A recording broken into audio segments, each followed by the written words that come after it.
My name is Belinda Dubston, and it is wonderful you are here with me for our weekly I Ching overview for the week commencing the 19th of February 2024. Last week, we had some very interesting hexagrams. They're always interesting. We had hexagram 41, decrease, amplification of the monthly energy we are working with, asking us to cut back on excesses, get laser focused, put down the things taking too much time, energy, money, and care.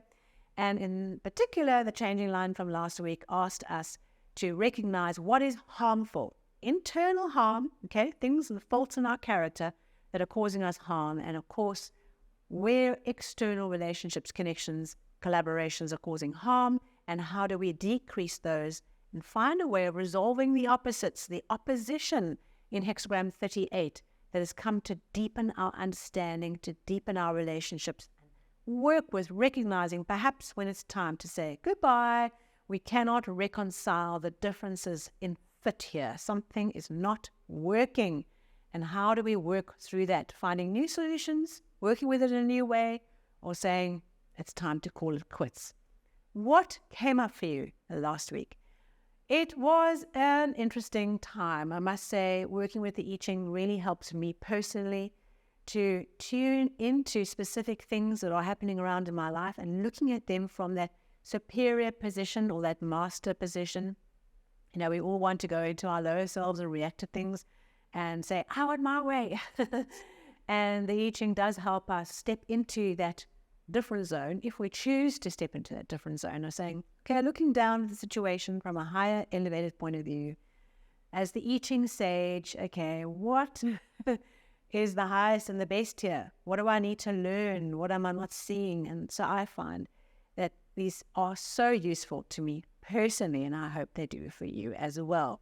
Big insights for me coming out of last week's overview, requiring some action, which I'm not too keen to do, but I know I must.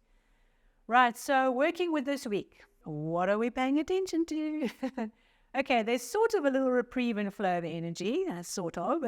We have hexagram 58, joy. Okay, we love this hexagram. It hasn't been on the channel for a very long time, and then suddenly, boom, boom, boom, we have a whole lot of joys popping up. It's interesting how these things work in cycles. This hexagram is the doubling of lake, okay, and it brings that joy and exuberance and energy and communication. The idea of doubling of the mists in the lake, rising up, okay, and the mists rising up and nurturing and bringing joy and sharing and communication. This is a training hexagram. This is where we share and open our mouths, and we share and we talk and we communicate, collaborate, and we interact with others, and we share freely. It's an hexagram encouraging us to pursue the path to pleasure. Wonderful. There is a little bit of a caution in the changing line this week, but that's okay. Everything in balance. This hexagram also tunes us into where we find joy and where we find the sweetness in life, whether it's your crafts or your sports or your friends or your whatever your hobbies are, that your things that bring you joy, whether it's your spiritual pursuits or reading beautiful books. What is your pleasure? Okay, what brings you joy? And sometimes when this hexagram comes up, it's asking us to reconnect to that, not just about the teaching and the sharing, and what can we do to open up the throat, right? Open up our sharing, open up the heart and express and collaborate and create that flow of joy and energy. It can also be about challenging us to say, there's not enough sweetness in your life or in this situation or in this kind of process that you're going through. Bring more joy in. There's always time to work, you know. We're all obsessed with work.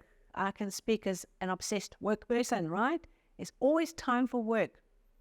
Making time for joy that brings you joy, things that bring you joy and pleasure and happiness, requires a decision, a commitment, right? It doesn't happen by itself, okay?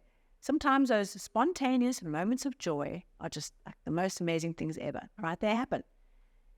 Most of the time, our life is taken up with work and recovering from work. Be that, sleeping, finding ways of, degassing the mind, or just unwinding from the pressures of life, exercise, feeding ourselves, laundry, just doing the things that get us from A to B. Choosing to invest your time in things that bring you joy is a conscious decision. And if we don't build and bake those things into our life, into our work, into our habits, they don't happen.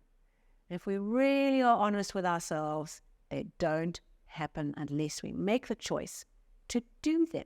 Okay. How many times have you said to yourself, because we've all said this, when I have more time, then I will learn that hobby.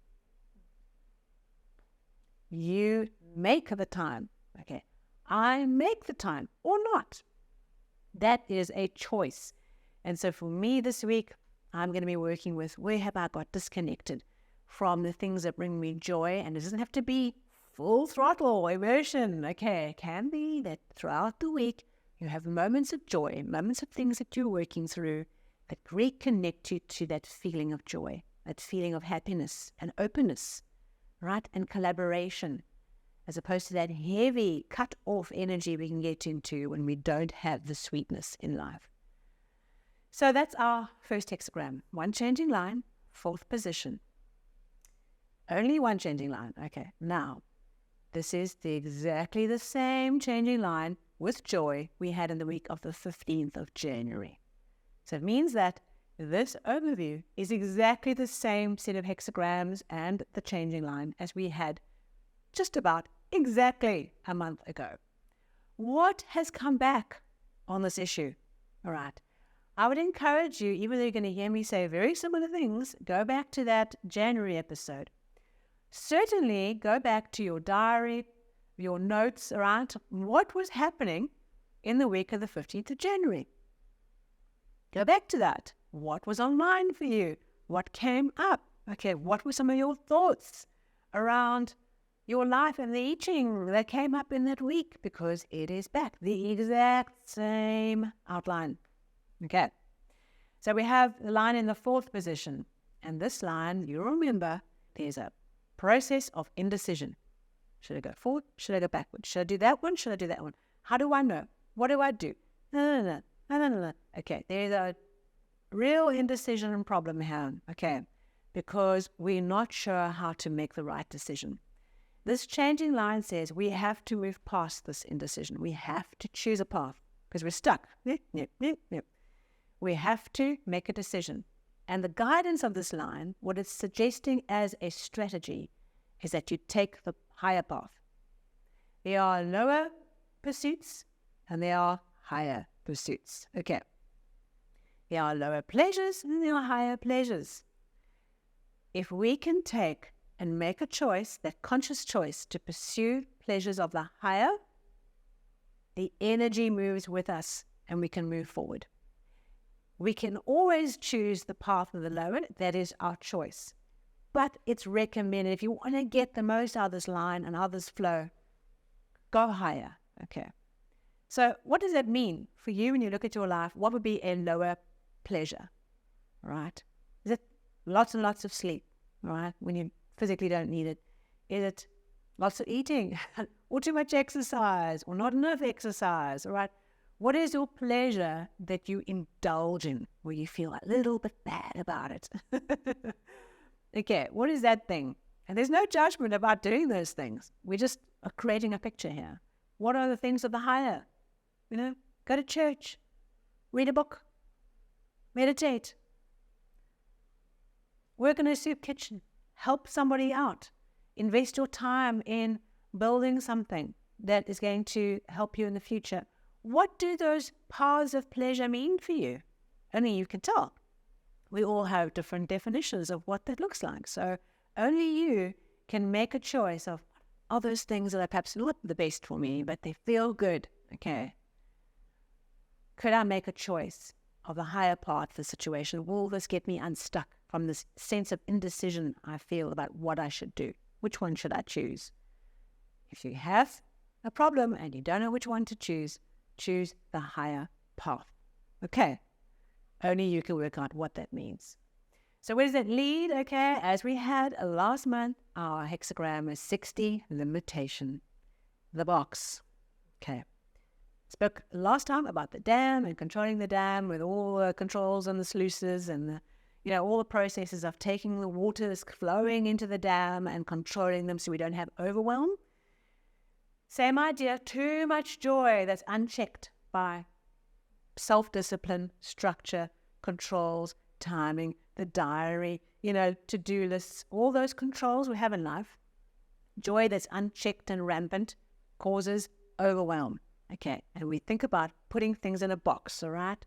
Containing, with those four walls and the lid, containing the joy, containing the time, containing the flows, creating structure, putting things in the boxes they belong in. Okay, creating the order, creating the discipline.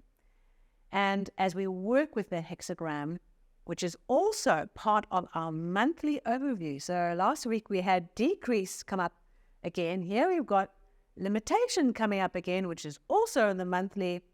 There's these amazing cycles of these things being re-triggered as we're going along. It's so amazing, the synchronicity of it. So we're being disciplined, focused, structured.